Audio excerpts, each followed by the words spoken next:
लेकर सूत्रों के हवाले से एक बड़ी खबर इस वक्त आ रही है। ये बड़ी खबर रांची के निर्भया से जुड़ी हुई 5 जनवरी की शाम निर्भया की पोस्टमार्टम रिपोर्ट मिल गई थी। सूत्रों के हवाले से बड़ी खबर इस वक्त आ रही है। 5 दिन पहले ही निर्भया की पोस्टमार्टम रिपोर्ट आ गई थी और यह खबर जो है सूत्रों के हवाले से आ रही है। 5 जनवरी की शाम मिल गई थी पोस्टमार्टम रिपोर्ट और मेडिकल रिपोर्ट में रेप की पुष्टि हालांकि नहीं हुई। ये सूत्रों के हवाले से हम आपको बता रहे हैं। पुलिस ने सार्वजनिक नहीं की है पोस्टमार्टम रिपोर्ट। अभी तक कुर्मांजी की निर्भया की पहचान तक नहीं हो पाई है।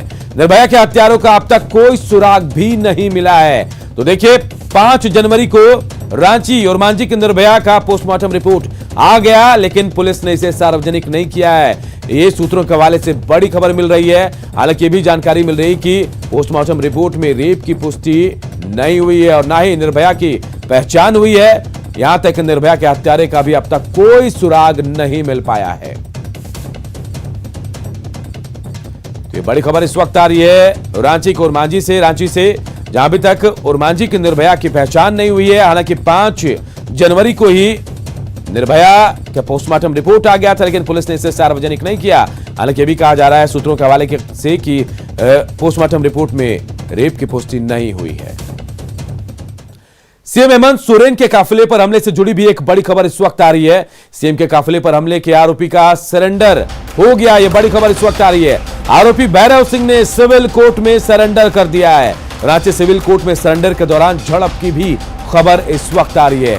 तो बड़ी खबर इस वक्त की हम आपको बता रहे हैं। सीएम हेमंत सोरेन के काफिले में हमला हुआ था सोमवार की शाम को और सीएम के काफिले पर हमले का जो मुख्य आरोपी है, आरोपी भैरव सिंह, उसने सिविल कोर्ट में सरेंडर कर दिया है। हालांकि सरेंडर के दौरान झड़प की भी खबर इस वक्त आ रही है। तो बड़ी खबर, सीएम के काफिले पर हमले के आरोपी ने सरेंडर कर दिया सिविल कोर्ट में।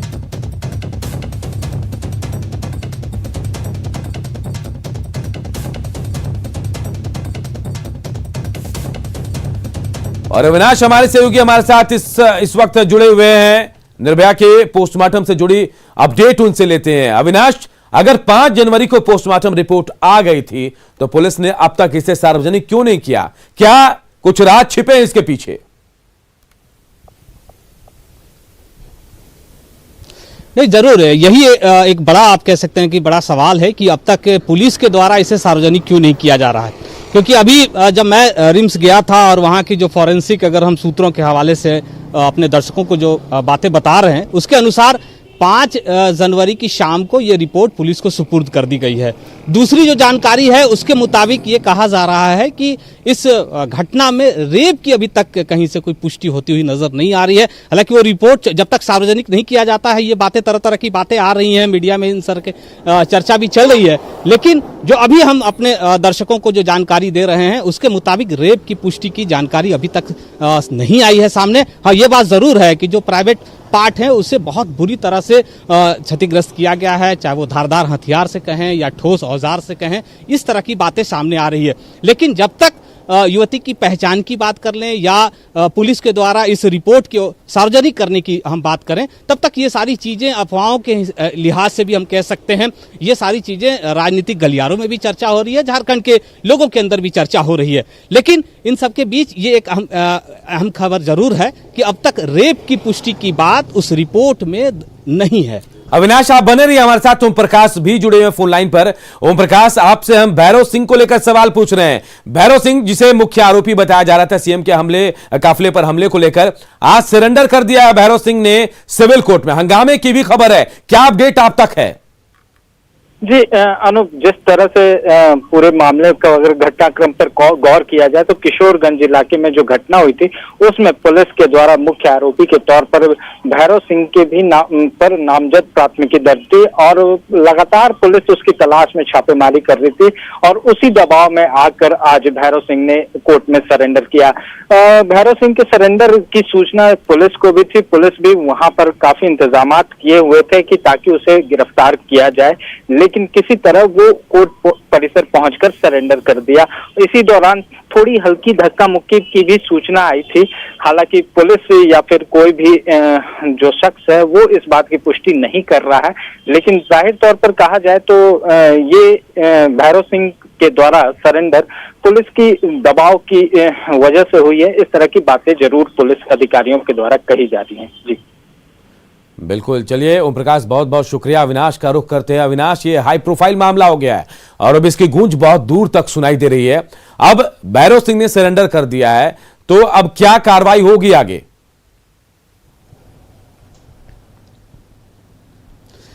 नहीं, देखिए, पहले से ही जो जिस दिन घटना घटी और जिस घटना को लेकर बहुत सारी बातें भी हो रही हैं कि वहाँ उस किशोरगंज चौक पर शाम 5 बजे से ही टुकड़ों अलग अलग अगर टुकड़ियों में बात करें तो लोगों का जमावड़ा शुरू हो गया था।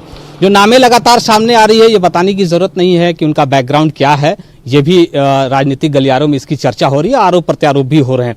लेकिन जिस तरह से घटना घटी और जिस घटना के पीछे सारी बातें राजनीतिक रूप से उसे दिशा देने की एक कोशिश हो रही है और पुलिस की एक जो दबिश चली, आपको याद होगा कि कल भी चुटिया के इलाके से बहुत सारे लोगों को जब उठाया गया, 15 से 20 की संख्या में थे, तब उनके घर वालों ने जाकर चुटिया थाने का भी घेराव किया था और उनका यह आरोप था कि उसमें से बहुत सारे ऐसे युवा हैं जो नाबालिग हैं और उनका यह भी कहना था कि वैसे लोगों को गिरफ्तार किया जाए जिन्होंने इन्हें बहला फुसलाकर वहां तक ले जाने की कोशिश की थी और वो उसमें सफल हुए थे। उनके जो लड़के हैं या भाई हैं, उनकी कोई उसमें संलिप्तता नहीं है। तो ये बातें जिस तरह से लगातार, अगर जिस हाई प्रोफाइल पूरे मामले की अगर हम बात करें तो धीरे धीरे समय के साथ ये सारी चीजें स्पष्ट होती चली जा रही हैं। जैसा कि हमारे सहयोगी ने भी कहा, ओम प्रकाश ने, कि पुलिस की जो दबिश रही, उस दबिश का असर आप कह सकते हैं कि भैरव सिंह ने आज सरेंडर किया और सरेंडर करने से पहले भी ये सूचना लीक हो चुकी थी, तभी तो पुलिस उस कोर्ट परिसर की अगर हम बात करें तो वहां तक पहुंची थी। तो ये एक दबिश का जरूर एक कह सकते हैं कि सफलता है कि उसने सरेंडर किया है। अभी बहुत सारे लोगों के नाम और भी हैं और ये राज खुलना भी अभी बाकी होगा कि इसके पीछे कारण क्या रहा। सिर्फ और सिर्फ जो महिलाओं के साथ राज्य के अंदर में जो दुष्कर्म की जो घटनाएं घट रही हैं, जो बीजेपी की तरफ से कहा गया कि स्वतः स्फूर्त लोग सड़क पर उतर गए थे और उसके बाद की ये घटना है, ये सारी चीजें समय के साथ सारी चीजें स्पष्ट हो जाएंगी। लेकिन अविनाश, 4 दिन बीत चुके हैं, पुलिस के हाथ अब तक खाली हैं। दो लोगों को एसआईटी में रखा गया है, माफ कीजिएगा, जांच की टीम बनाई गई है, उनको जांच रिपोर्ट देने को कहा गया है। पुलिस अब तक कोई सुराग नहीं लगा पाई, उनको कुछ पता नहीं चल पा रहा है। पुलिस कुछ बयान क्यों नहीं दे रही है?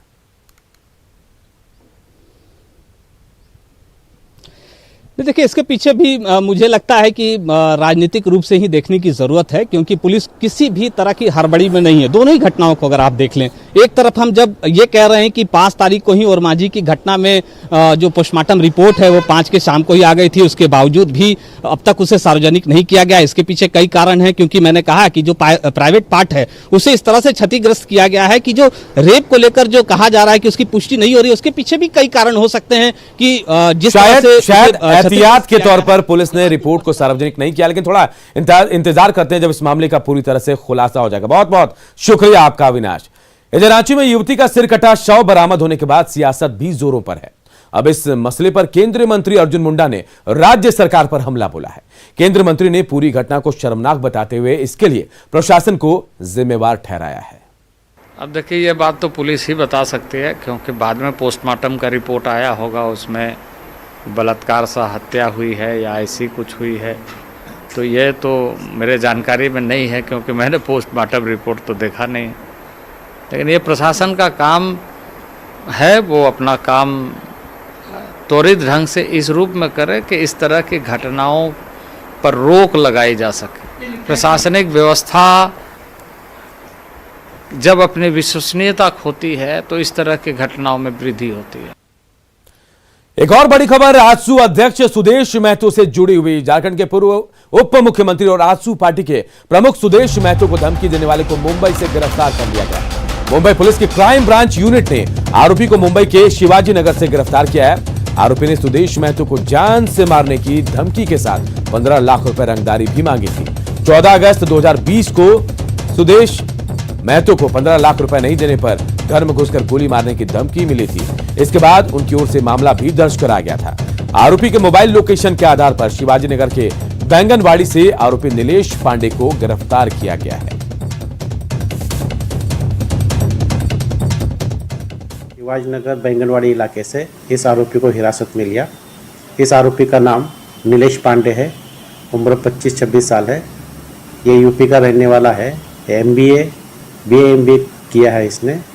इस आरोपी के बारे में जब इसका हिस्ट्री चेक की गई तो इसमें ये भी पता चला कि उसके ऊपर अटेम्प्ट टू मर्डर, हत्या का प्रयास करना और साथ में बलात्कार, रेप इस तरह के अपराध उत्तर प्रदेश और झारखंड यहाँ पे दर्ज है। इस आरोपियों को हिरासत में लेके झारखंड पुलिस को सौंप दिया है। और देखिए, इस मामले में अब तक की बड़ी बातें भी हम आपको बता रहे हैं, ग्राफिक्स के जरिए हम आपको बता रहे हैं। आजसू अध्यक्ष सुदेश महतो को धमकी दी गई थी और इसके बाद जो है कार्रवाई हुई और मुंबई से आरोपी जो है धमकी देने वाला पकड़ा गया है। बताया जा रहा है कि उत्तर प्रदेश के प्रतापगढ़ का रहने वाला यह आरोपी है और 14 अगस्त 2020 को सुदेश महतो को जान से मारने की धमकी दी गई थी। आरोपी ने सुदेश महतो से 15 लाख रुपए की रंगदारी भी मांगी थी और रंगदारी नहीं देने पर घर में घुसकर गोली मारने की धमकी भी दी गई थी। हालांकि पुलिस ने मोबाइल लोकेशन के आधार पर आरोपी को गिरफ्तार किया है। शिवाजी नगर के बैंगनवाड़ी से आरोपी को पकड़ा गया है और यही नहीं, जो खबर आ रही है उसके मुताबिक झारखंड के साथ साथ उत्तर प्रदेश में भी उसके खिलाफ मामले दर्ज हैं। 11 जनवरी तक गोंडा पुलिस को ट्रांजिट रिमांड आरोपी की मिली हुई है। चलिए बढ़ते आगे। रघुवर सरकार या फिर हेमंत सरकार, किसका कंबल भारी है और किसका कंबल बेहतर है, ये सवाल उठाए हैं रांची की मेयर आशा लकड़ा ने। रांची के मेयर आशा लकड़ा ने सरकार की ओर से दिए गए कंबलों की क्वालिटी पर सवाल उठाए। मेयर ने सरकार के अधिकारियों पर घोटाले का आरोप लगाया। मेयर के अनुसार इस बार बहुत ही घटिया क्वालिटी के कंबल सरकार ने उपलब्ध कराए हैं। दरअसल राज्य सरकार की तरफ से हर साल कंबल वितरण के लिए दिया जाता है, लेकिन इस बार जो कंबल दिए गए हैं उसकी क्वालिटी बेहद खराब है। वो कंबल देने के नाम पर करोड़ों रुपए का घोटाला किया जा रहा है। विभागीय स्तर पर कंबल वजन की प्रमुखता देते हुए विभागीय अधिकारियों ने कंबल की क्वालिटी के साथ में समझौता किया है। भाजपा की रघुवर सरकार की उपलब्धि में उपलब्ध कराए गए कंबल व हेमंत सोरेन सरकार की ओर से उपलब्ध कराए गए कंबल की गुणवत्ता में तुलना की जा सकती है। मैं आपको बताना चाहती हूं कि वर्तमान सरकार द्वारा उपलब्ध कराए गए कंबल को देखकर ऐसा प्रतीत होता है कि कंबल की पहली धुलाई के बाद इसका उपयोग गरीब, असहाय एवं जरूरतमंद गर्मी के मौसम में भी कर सकेंगे। इधर डीवीसी के साथ त्रिपक्षीय समझौते से झारखंड सरकार के बाहर निकलने के फैसले का कांग्रेस ने स्वागत किया और साथ ही केंद्र सरकार पर गरीबों के मद के पैसे को काटने का आरोप लगाया। बीजेपी ने हर बात में केंद्र सरकार पर आरोप लगाने से बाज आने की सलाह देते हुए वित्तीय स्थिति सुधारने पर जोर देने की सरकार को नसीहत दी है। संघीय ढांचा को नुकसान पर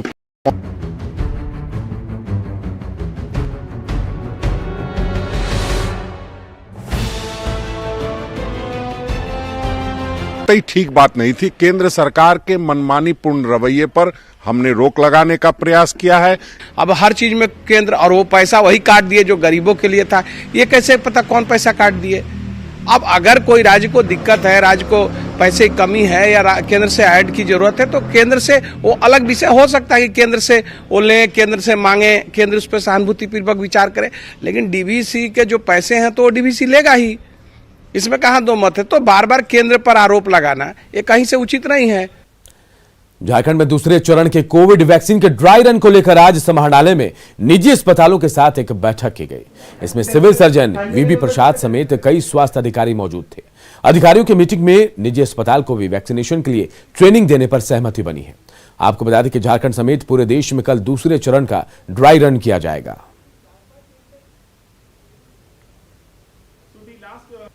आप लोगों को पता है कि सरकार की तरफ से हम लोगों को निर्देश आया है ड्राई रन के लिए, जो कि कल होना है। तो हमारे जितने गवर्नमेंट फैसिलिटीज़ हैं, सदर अस्पताल प्लस जितने सीएससीज हैं, वहाँ तो हम लोग कर ही रहे हैं।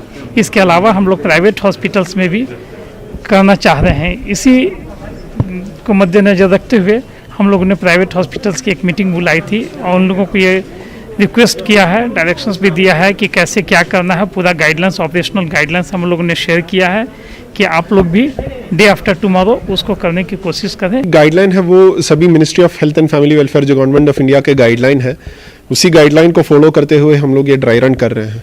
जैसे 28 दिसंबर को ministry of health and family welfare का कोविड-19 वैक्सीनेशन ऑपरेशनल गाइडलाइंस था, उसी को फॉलो करते हुए कोविड वैक्सीनेशन का प्रोसेस भी और कोविड वैक्सीनेशन ड्राई रन का प्रोसेस भी चलेगा। सरायकेला जिला के फ्रंटलाइन वॉरियर्स को जल्द कोरोना वैक्सीन मिलेगी और इसे लेकर जिला स्वास्थ्य प्रशासन ने तैयारियां भी शुरू कर दी हैं। जिले में कल कोरोना वैक्सीन का ड्राई रन 2 सरकारी और 1 प्राइवेट अस्पताल में किया जाएगा। सरायकेला सदर अस्पताल और कुचाई सीएचसी के अलावा कपाली स्थित ब्रह्मानंद अस्पताल में ड्राई रन होगा। इसमें 25-25 नर्सें जो है वो हिस्सा लेंगी। इसमें सदर अस्पताल में कुचाई सीएचसी जो रिमोट में स्थित है वहाँ कर रहे हैं और एक ब्रह्मानंद हॉस्पिटल हमारे यहाँ है वहाँ पर इसको किया जा रहा है। इसके लिए हम लोग का तैयारी शुरू कर दी गई है। ये 8 तारीख को की जाएगी। तो उसमें कैसे आने वाले दिन में हम अपने यहाँ वैक्सीनेशन का कार्य को सुचारू रूप से करेंगे। इधर जमशेदपुर में 6 कौवों की मौत के बाद बर्ड फ्लू का खतरा मंडराने लगा है। वहीं जुबली पार्क में कौवों की मौत के बाद जहां पूरे शहर में पशुपालन विभाग ने हाई अलर्ट जारी कर दिया है, तो वहीं इस मामले में स्वास्थ्य मंत्री बन्ना गुप्ता ने भी संज्ञान लेते हुए जांच के आदेश दिए। वहीं जांच टीम जुबली पार्क में जांच में जुट गई है। जायजा लिया हमारे सहयोगी आशीष तिवारी ने।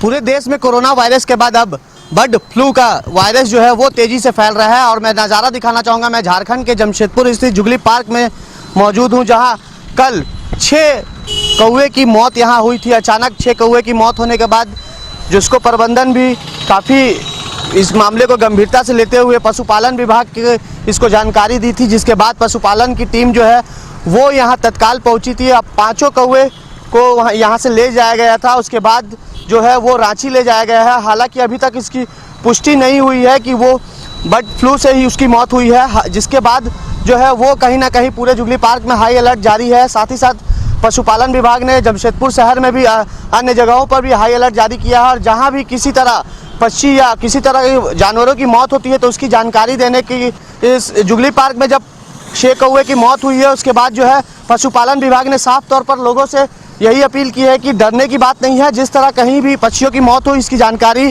आप आसपास के विभाग को बता दूं कि ये जुबली पार्क जो है वो कहीं ना कहीं यहाँ जो टीम है आज दूसरे दिन भी पहुँचेगी और यहाँ पे जू जो है अन्य जानवर जो है उसकी भी जांच की जाएगी कि किसी तरह ये वायरस जो है वो जानवरों में ना फैल सके। उसको लेकर जिसको प्रबंधन के साथ साथ जू प्रबंधन भी हाई अलर्ट पर है और किसी तरह कोई जानवरों को बर्ड फ्लू ना फैल सके उसको लेकर दिशा निर्देश दिया गया। न्यूज़ 18 के लिए जमशेदपुर से आशीष कुमार तिवारी। कुछ कर गुजरने का जुनून हो तो सब कुछ संभव है और इसे सच कर दिखाया है सिमडेगा में तामड़ा के एक किसान ने। मेहनत से तकदीर बनाते देखिए किसान की ये कहानी। जब टूटने लगे हौसले तो बस ये याद रखना, बिना मेहनत के हासिल तख्तो ताज नहीं होते। ढूंढ लेना अंधेरों में मंजिल अपनी, जुगनू कभी रोशनी के मोहताज नहीं होते। जी हां, प्रकृति की गोद में बैठे सिमडेगा में आपको हरियाली हर तरफ नजर आएगी, लेकिन पानी की परेशानी ने नवल को मजदूर बना दिया। हजारों एकड़ जमीन होने के बावजूद नवल के खेत पटवन के बिना बेजान और उजाड़ थे। लेकिन कहते हैं कि मंजिल उन्हें मिलती है जिनके सपनों में जान होती है। पंख से कुछ नहीं होता, हौसलों से उड़ान होती है। मिलिए सिमडेगा के तामड़ा पंचायत के कुम्हार टोली निवासी किसान नवल से, जिन्होंने बंजर जमीन पर अपनी मेहनत से सोना उगा दिया।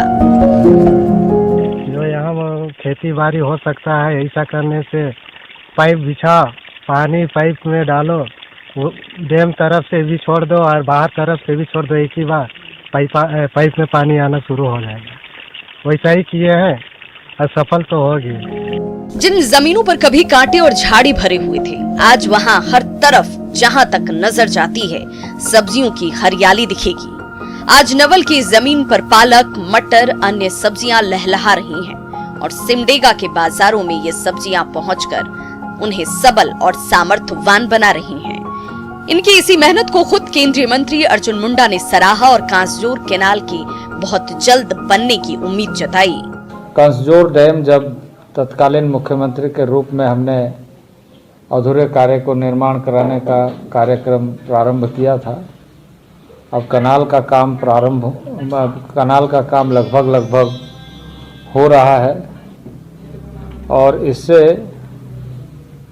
उन क्षेत्रों के किसानों को काफी बेहतर लाभ मिल सकता है।